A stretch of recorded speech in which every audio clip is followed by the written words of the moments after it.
책에서 여유를 담다. 책담. 책담에서 읽어드릴 이번 책은 고된 하루 끝, 오직 나만을 생각하는 시간, 잠들기 전 철학 한 줄입니다. 지은이 이화수, 출판사 카시오페아. 근면은 하나의 도피이며 자신을 망각하려는 의지에 불과하다. 프리드리히 니체.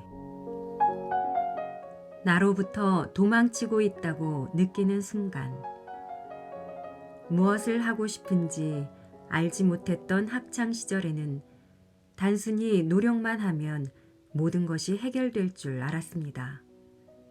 그래서 주어진 일을 무작정 열심히 했고, 당장 느끼고 있는 불안감을 떨쳐버리기 위해 쉴 틈 없이 움직였습니다. 나에 대해 잘 알지도 못했을 뿐더러 나를 알아가야겠다는 생각도 해보지 않은 채 말입니다. 수능 성적에 맞춰 입학할 대학을 정했고, 인생을 바꿀 수 있는 중대한 결정을 앞두고도 별다른 고민을 하지 않았죠. 지금 생각해보면 나는 나를 알아가는 것이 두려웠던 것이 아닐까 싶습니다. 그것도 아니면 당시에 내가 너무 지쳐 있었기 때문일지도 모릅니다. 무엇을 하고 싶은지 알아내는 일은 생각보다 많은 정신적 에너지가 요구되는 일이었으니까요. 심적으로 여유롭지 못한 탓에 될 대로 되라는 식으로 모든 것을 내려놓고 싶었고, 마음속에서 들려오는 소리를 애써 외면했습니다. 그렇게 내 삶에 관심을 기울이지 않을수록 나 자신과 점점 멀어져 갔습니다. 사실 자신이 어디에 도착하게 될지는 미리 정할 필요도 알 수도 없습니다. 그렇다고 해서 자신이 나아가고 싶은 방향에 대해 고민해 보지 않는 것이 바람직하다고 말하기도 힘듭니다. 당장의 불안을 떨쳐내버리기 위한 맹목적인 노력은 어쩌면 자기로부터의 도피일지도 모릅니다. 눈앞에 놓인 일들을 처리하느라 정작 진정으로 고민해 볼 만한 가치가 있는 질문들이 자신의 눈에 들어오지 않는 걸 수도 있어요. 살아가다 보면 나로부터 도망치고 있다는 생각이 드는 순간이 찾아올 겁니다. 그때마다 달아나려고 하는 나를 붙잡지 않고 그저 내버려 둔다면 나를 잃어버린 채 원치 않은 타인의 모습으로 살아가게 될지도 모릅니다. 어떠한 상황에서도 자신이 누구인지 잊어버리지 않길 바랍니다. 자기 자신을 쉽게 포기하지 마세요. 속담에 의하면 모든 사람은 그 자신에게는 전 세계일지 몰라도 나머지 사람들에게는 전 세계의 지극히 하찮은 부분에 불과하다고 한다. 애덤 스미스. 세상 사람들은 나에게 별 관심이 없다. 여러분은 하루에 타인을 생각하며 보내는 시간이 얼마나 되나요? 예전에는 많은 사람들이 내 삶에 관심을 가지고 있을 것이라고 생각했습니다. 하지만 그것은 순전히 나만의 착각이었습니다. 세상 사람들이 관심을 가지고 있었던 건 내가 하는 말이나 행동이었지 내 삶 자체가 아니었습니다. 어쩌면 내가 실제로 어떤 삶을 살아가고 있는지 관심 있는 사람은 거의 없다고 말해도 무방할 겁니다. 우리는 일생 동안 수백, 수천 명 이상의 사람들과 알고 지냅니다. 가족이나 연인처럼 애틋하게 여기는 대상이 아닌 이상 타인을 생각하면서 시간을 보내는 사람은 거의 없을 거예요. 친한 친구들의 경우에도 만나고 있거나 연락하는 순간에는 잠시 서로의 삶에 관심을 가질지 몰라도 그 역시 헤어지거나 눈앞에 보이지 않으면 곧바로 각자의 삶으로 다시 돌아가게 됩니다. 자신이 원하는 삶을 살아가기로 결심했다면 주위 사람들이 어떻게 바라볼지에 대해 너무 걱정하지 마세요. 누군가의 처지를 걱정할 만큼 여유를 가지고 있는 사람들은 드물 뿐더러 그들에게도 당장 해결해야 할 문제들이 산더미처럼 쌓여 있을 테니까요. 이렇게 생각하면 원하는 삶을 향해 내딛는 발걸음이 훨씬 가벼워질 겁니다. 세상 사람들이 나에게 별다른 신경을 쓰지 않는다는 중대한 사실을 알아차렸을 때 비로소 우리는 자신의 삶을 주도적으로 이끌어 나갈 수 있습니다. 하루하루는 결코 알 수 없는 것들을 한 해 한 해가 알려준다. 랄프 waldo 에머슨. 의미 없는 일은 없다. 모든 일에는 의미가 있습니다. 하물며 시간을 낭비했다고 느끼는 일에도 얻는 것이 있습니다. 그 경험으로 인해 시간을 낭비하는 법을 배웠으니까요. 만약 자신이 시간을 낭비하는 일을 여전히 반복하고 있다면 아직 그 일로부터 어떠한 깨달음도 얻지 못했음을 의미할 겁니다. 만일 내가 죽지 않는다면 어떨까? 생명을 되찾게 된다면 어떨까? 그것은 얼마나 무한한 것이 될까? 퓨도르 도스토옙스키. 시간의 소중함을 몸에 새기기. 매주 주말 저녁이면 친구들과 함께 축구를 합니다. 하루는 한겨울 날씨에 짧은 옷을 입고 경기에 임했더니 다음 날 아침부터 몸이 으슬으슬해지면서 결국 몸살이 나고 말았습니다. 온몸에 열이 심하게 나서 아무것도 하지 못하고 하루 종일 침대에만 누워 있었습니다. 뜨거워진 몸을 식히기 위해 수건에 물을 적셔 이마와 팔다리를 연신 닦았죠. 몇 시간이 지나자 다행히 체온이 조금씩 떨어지기 시작했고 열이 완전히 가시자 놀라울 정도로 정신이 맑아졌습니다. 마치 새로 태어난 것처럼요. 그 순간 침대에서 가만히 누워 천장만 바라보고 있어야 했던 시간이 너무나도 아깝게 느껴지면서 새롭게 무언가를 시작하고 싶다는 욕구가 마구 뿜어져 나왔습니다. 내 의지와 상관없이 아무것도 할 수 없는 상황을 보내고 나니 무언가를 할 수 있다는 사실이 더욱 소중하게 느껴졌던 겁니다. 불현듯 이런 생각이 들었습니다. 혹여나 무기력한 상태에 빠져서 아무것도 할 수 없게 되었다면 일부러 시간을 낭비해보는 것도 괜찮지 않을까 하고요.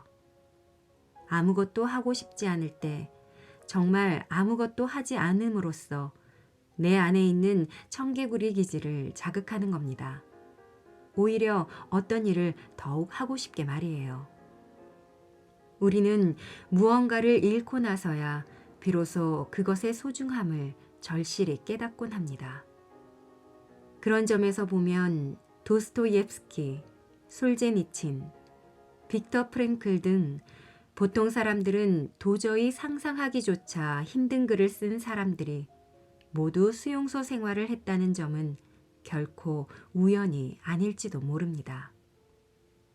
그들은 자유와 시간을 잃어버림으로써 이 두 가지의 소중함을 그 누구보다도 뼈저리게 느낀 인물들이니까요. 여러분도 시간의 소중함을 온몸에 새기는 경험을 해본 적 있나요?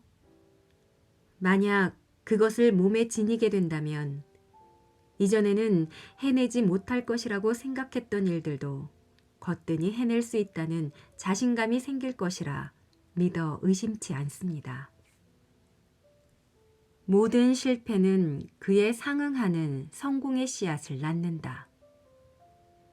예전에 내가 만난 인물은 그의 인생에 있어 장기적인 엄청난 성공과 한때의 대재앙적인 사건 사이에 아주 포착하기 힘든 미묘한 연관성이 존재한다는 사실을 나에게 말한 적이 있었다.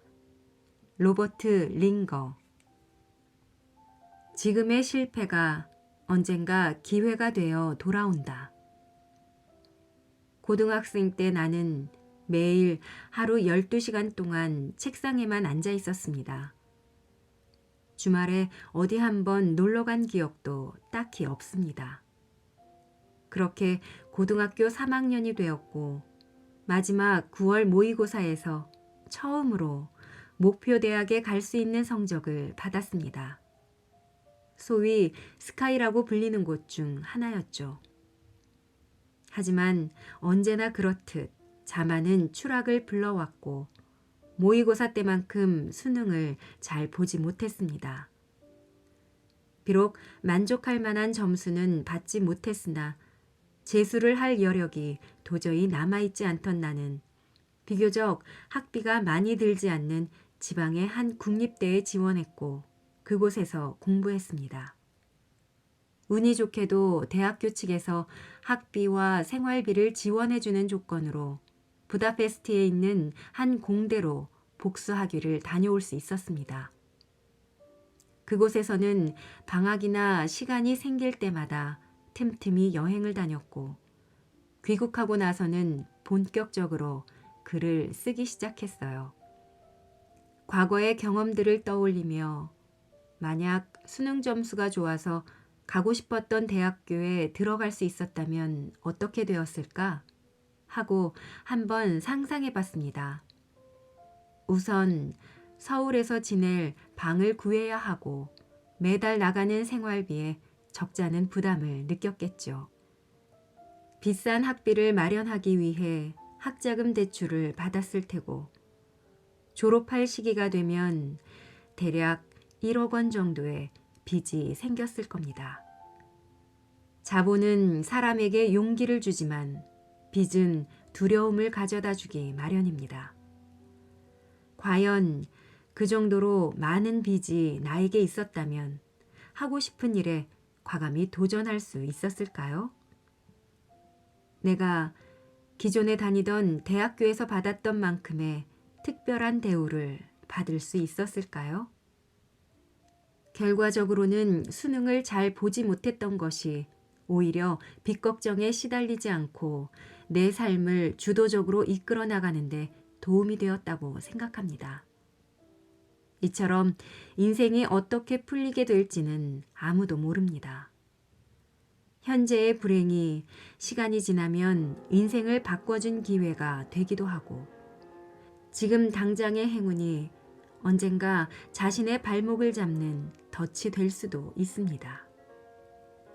사슴이 자신이 가진 뿔을 자랑하다 그 뿔이 나뭇가지에 걸려 사냥꾼에게 잡히고 마는 이솝우화 이야기처럼요.